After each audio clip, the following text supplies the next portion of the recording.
Malegaon bomb blast 2008 के जो आरोपी थे उनको आज बाइज्जत बरी कर दिया गया। इस मामले को आप कैसे देखते देखिए, 29 सितंबर 2009 को यह दर्दनाक वाकया पेश आया था और उसके कुछ ही देर बाद आज़ाद नगर पुलिस स्टेशन में सीआर नंबर 130/2008 नाम से एक एफआईआर कुछ लोगों के खिलाफ में दायर हुई।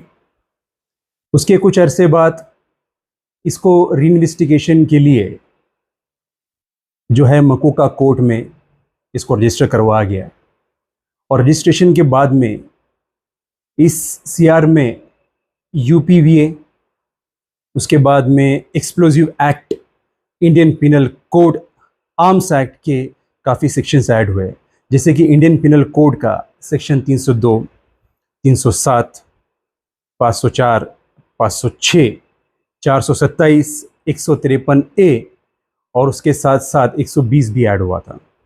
बाद में section 3(1)I, 3(1)II, 3(1)2, 3(1)3 of MCOC act यानी Maharashtra control of organize crime act 1999 add हुआ। उसके बाद में section 24(1), section 25(1) of arms act add हुआ। उसके बाद में सेक्शन 15, 16, 18, 20 यूपीवीए एक्ट के ये ऐड हुए, जिसका फुल फॉर्म है कि अनलॉफुल एक्टिविटीज़ प्रिवेंशन एक्ट।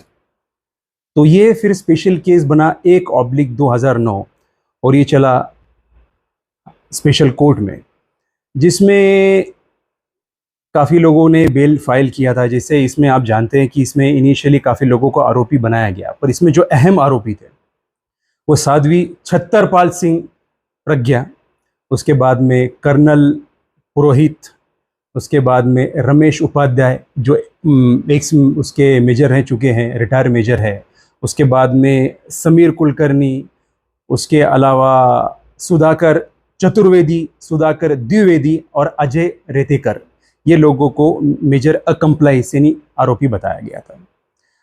आज जो कोर्ट ने फैसला सुनाया है, जो NIA के स्पेशल कोर्ट में जो फैसला आज डिलीवर किया, उसमें कोर्ट में ऐसा कहा गया कि जो साध्वी प्रज्ञा सिंह है, ये मालेगांव बम धमाके से 2 साल पहले ही साध्वी का इसने संन्यास ले लिया था और उसके बाद में दूसरा पॉइंट ऐसा रेज किया कि the prosecution has failed to prove his case beyond reasonable doubt, therefore the applicant accused deserves the benefit of doubt and on that basis all the accused persons hereby acquitted in the same crime।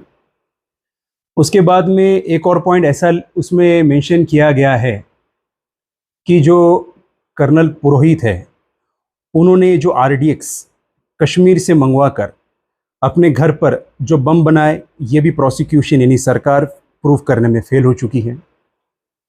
जो गाड़ी पर बम plan किया गया था साध्वी प्रज्ञा से और उसके नाम पर वो गाड़ी रजिस्टर्ड थी, ये भी प्रोसिक्यूशन प्रूव करने में फेल रहा। उसी के साथ साथ ये लोगों के बीच में कोई कनेक्टिविटी नहीं है, ये सारे इंडिविजुअल एक्यूज हैं। और इसमें अगर देखा जाए तो 2008 में जब ये हादसा हुआ 29 सितंबर को, तो 2009 जनवरी में इसमें चार्जशीट फाइल हुई और अप्रैल 2009 में इसमें सप्लीमेंट्री चार्जशीट फाइल हुई। उसके बाद में ये मामला जो है होम अफेयर्स डिपार्टमेंट में सुओ मोटो अपने इख्तियार में लेकर इसको स्पेशल इन्वेस्टिगेशन के लिए ट्रांसफ़र किया और उसके बाद में काफ़ी आरोपियों के ज़रिए बेल रखे गए, पर उस टाइम किसी का भी बेल अलाउड नहीं हुआ। जैसे साध्वी प्रज्ञा हो या कर्नल पुरोहित हो, इनको 2008 में जनवरी, फरवरी, मार्च के पीरियड में इनको अटक कर लिया।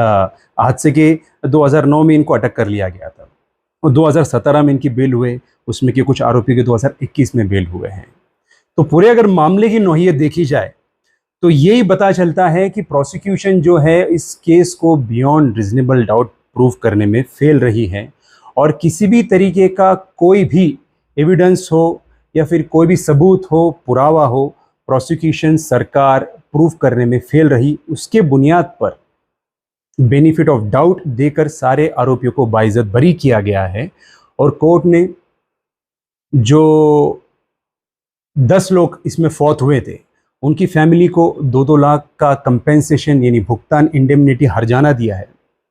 और बाकी के जो 100 लोग हैं जो इंजर हुए थे उनको 50,000 ईच का कंपेंसेशन दिया है। यही पूरे मामले की नौयत रही है। सर, इस मामले को चैलेंज इससे पहले एक फैसला आया जी। उसको लेकर गवर्नमेंट जो है आगे कोर्ट में गई, तो क्या लगता है ये मामले को भी आगे चैलेंज किया जा सकता है? बिल्कुल डिपेंड करता है गवर्नमेंट पर।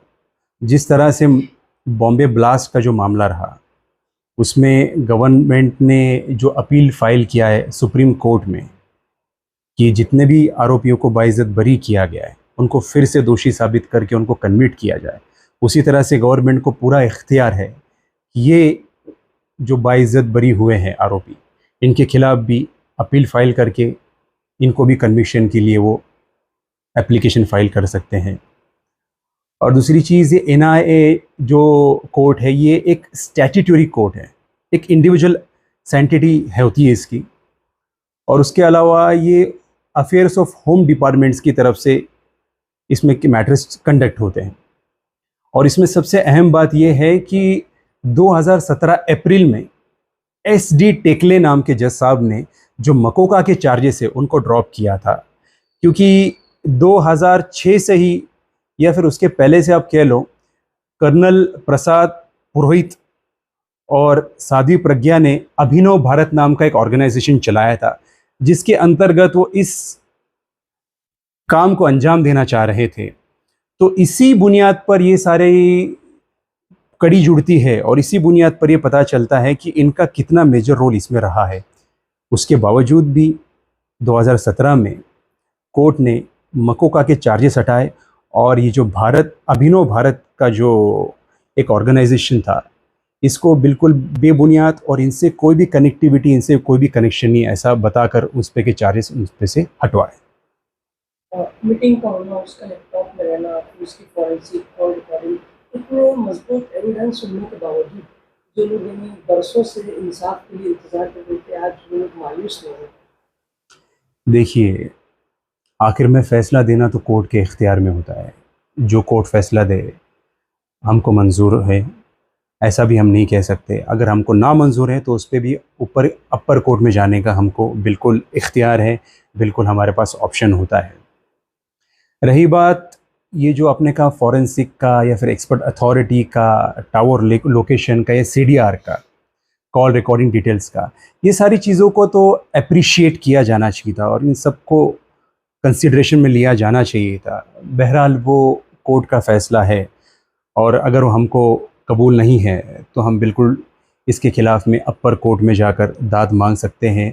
और जहाँ तक मेरी मालूमात है सारे पुख्ता एविडेंसेस सब प्रोसिक्यूशन की तरफ है, तो मुमकिन है कि हाई कोर्ट, सुप्रीम कोर्ट से हमको इसमें ज़रूर न्याय मिलेगा।